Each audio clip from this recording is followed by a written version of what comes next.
अगर मैं आपको कहूं कि बांग्लादेश क्रिकेट बोर्ड सिर्फ और सिर्फ एक मीटिंग से डर गया तो आप खुद भी सोचोगे कि यार ये क्या ही बोल रहे हो। दरअसल सबसे बड़ा सवाल यही है कि 22 जनवरी की आखिर उस मीटिंग में क्या हुआ कि बांग्लादेश क्रिकेट बोर्ड के परखच्चे उड़ गए।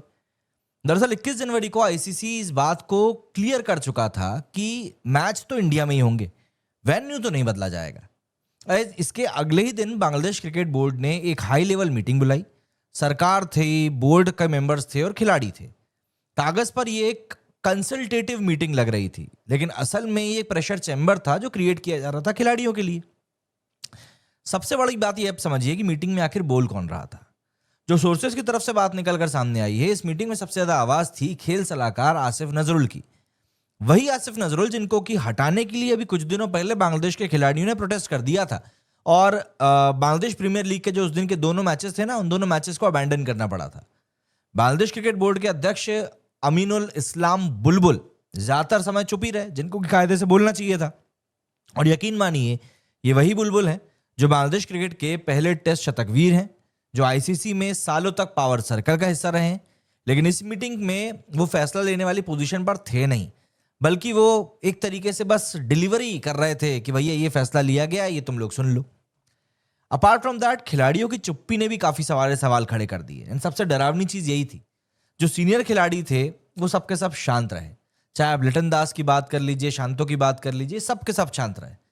किसी ने खुलकर विरोध नहीं किया, किसी ने खुलकर सपोर्ट नहीं किया। क्यों? क्योंकि खिलाड़ियों के मन में एक बहुत बड़ा डर बैठ चुका है कि अगर तमीम इकबाल जैसे खिलाड़ी को इंडियन एजेंट बताकर साइडलाइन किया जा सकता है तो फिर हमारी क्या ही औकात है। एंड यही डर इस मीटिंग का असली टोन भी था। मतलब नजरुल का जो बयान आया और उसका असली जो मतलब था वो समझिए। दरअसल इस बंदे ने कहा कि हमने खिलाड़ियों को सरकार का नजरिया समझा दिया है एंड ये एक प्राइवेट मीटिंग थी, खिलाड़ी हालत को समझ रहे हैं।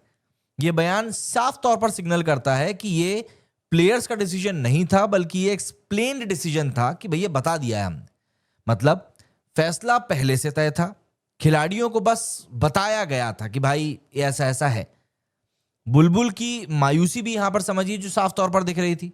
दरअसल प्रेस कॉन्फ्रेंस में बुलबुल से मतलब उसने उम्मीद करी थी कि भैया बात जरूर है, लेकिन कॉन्फिडेंस बंदे का गायब था।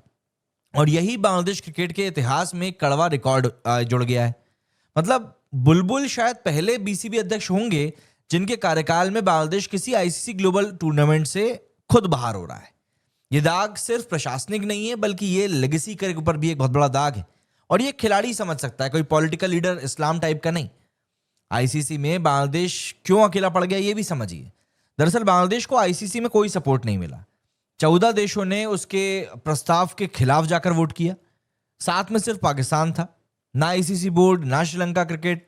ये वही बुलबुल हैं जो कभी आईसीसी के अंदर निर्णायक बैठकों में शामिल रहते थे, लेकिन आज वही सिस्टम उनकी बात सुनने को तैयार नहीं है। और यहां पर सबसे बड़ी बात फाइनेंशियल लॉस की भी है। वर्ल्ड कप से बाहर होने का मतलब सिर्फ क्रिकेट नहीं, बल्कि आईसीसी से मिलने वाला 325 करोड़ टका सालाना भी खतरे में। ब्रॉडकास्ट रेवेन्यू में भारी गिरावट, स्पॉन्सरशिप डील्स कमजोर पड़ेंगी। कुल मिलाकर 60% तक सालाना आमदनी पर चोट पहुंच सकती है। एंड अगर ये चीज ऐसी बढ़ी तो अगस्त सितंबर की भारत बांग्लादेश सीरीज भी खतरे में है, जिसकी टीवी वैल्यू ही करीब करीब कम से कम 10 बायलैटरल सीरीज के बराबर मानी जाती है बांग्लादेश के लिहाज से अगर हम बात करें। तो ऐसे में सबसे बड़ा नुकसान अगर किसी को होगा तो वो सिर्फ और सिर्फ प्लेयर्स को होगा। इस पूरी राजनीति में सबसे बड़ा नुकसान मतलब खिलाड़ी बेचारे कहीं के नहीं रह जाएंगे।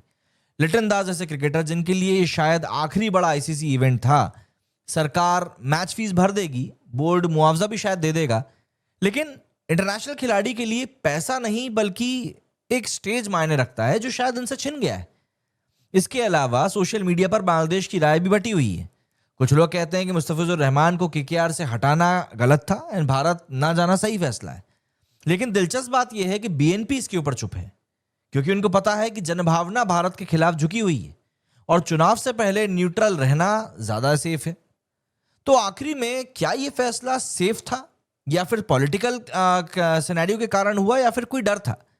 सच ये है कि क्रिकेट का फैसला कहीं से कहीं तक नहीं था, ये पॉलिटिकल था। ये बांग्लादेश क्रिकेट के अंदर चल रही पॉलिटिक्स, इनसिक्योरिटी और प्रेशर का नतीजा था। और उसकी कीमत बोर्ड चुकाएगा, खिलाड़ी चुकाएंगे एंड सबसे ज्यादा बांग्लादेश क्रिकेट का फ्यूचर चुकाएगा।